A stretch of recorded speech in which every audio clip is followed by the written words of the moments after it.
Un saludo desde el Instituto Español de Estudios Estratégicos. Hoy vamos a hablar de la autonomía estratégica de la Unión Europea. Para ello tenemos con nosotros a José Luis Calvo Albero, coronel de Infantería, diplomado de Estado Mayor, actualmente destinado en la Secretaría General de Política de Defensa como director de la División de Coordinación y Estudios. No puedo resistir de nuevo la tentación de mencionar que ha ganado 3 veces el premio de la revista Ejército y una vez el premio Defensa. Muchas gracias por estar aquí con nosotros de nuevo, José Luis. Gracias a vosotros. Desde que la estrategia europea fuera aprobada en 2016, ya contempló el concepto de autonomía estratégica europea, sin definir su alcance y profundidad. Sin embargo, esta ha formado parte del debate en ambientes políticos, diplomáticos, militares y académicos. Al principio parecía que quería abarcar aspectos de seguridad y defensa, pero el concepto está evolucionando, o eso parece, hacia el campo de la economía, la seguridad, en un sentido amplio de la palabra. ¿Cómo crees que debería ser entendida dicha autonomía estratégica por parte de España?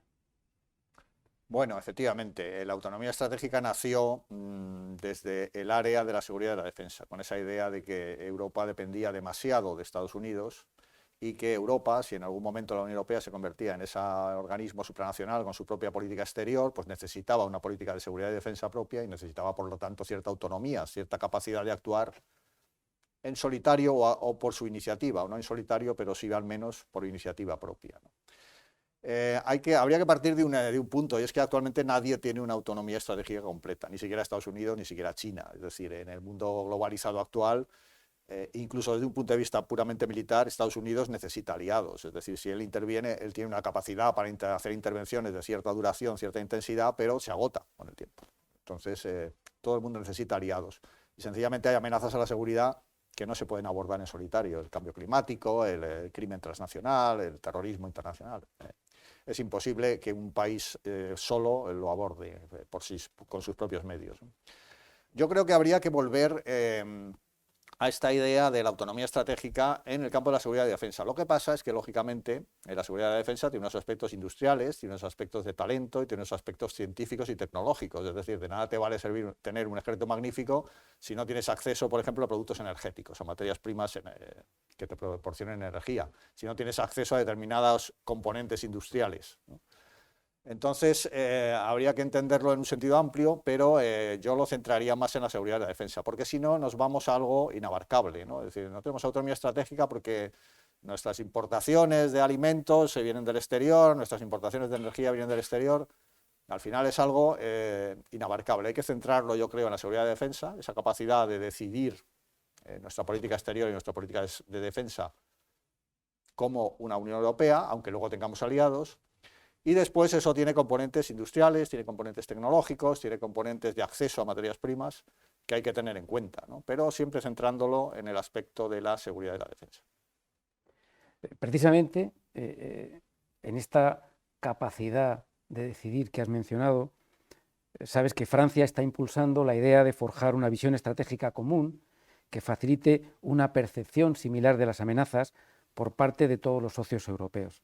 A la vista de las diferentes visiones y cada vez más divergentes intereses geopolíticos de los Estados miembros, ¿crees que esto es posible? Bueno, es posible, pero si nos hacemos a la idea de que si aceptamos una estrategia de la Unión Europea, estamos aceptando algo más que nuestra propia estrategia nacional, ¿no?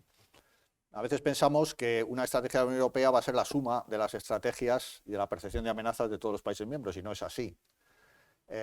Sí que vendrán recogidas nuestros puntos de vista nacionales, pero una estrategia de la Unión Europea, una visión estratégica, tendrá vida propia, ¿no? Y tendrá unos condicionantes geopolíticos y estratégicos propios, ¿no?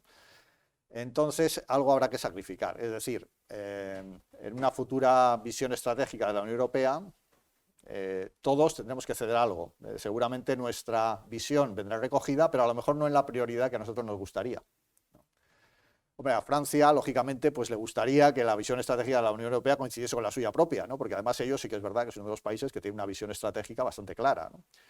pero tampoco será así. De alguna manera tendrá que ceder y, bueno, pues quizás esta prioridad que yo tengo, no sé, hacia África, pues tenga que ceder un poco ante prioridades en otros lugares, porque hay otros países que se preocupan por ello, ¿no? Al final es un ejercicio de solidaridad y de cohesión. Tenemos que comprender que si entramos en la Unión Europea, entramos en algo diferente, algo más potente, algo que nos permite acabar con esta tendencia hacia la irrelevancia que tenemos todos los países europeos y que nos permitirá crear una nueva entidad política con cierta capacidad, con cierta autonomía estratégica. Pero ahí tendremos que sacrificar algo. Es decir, al meternos en ese todo más potente, parte de nuestra visión estratégica no es que se pierda, pero a lo mejor no tiene la prioridad que a nosotros nos gustaría que tuviese. Pero sí es posible. Con este ejercicio, con esta aceptación de cierto sacrificio, es posible. Pues muchísimas gracias por tu tiempo, José Luis. Muchas gracias por su atención y recuerden que más información sobre geopolítica, seguridad y defensa la tienen disponible en nuestra página web www.ieee.es.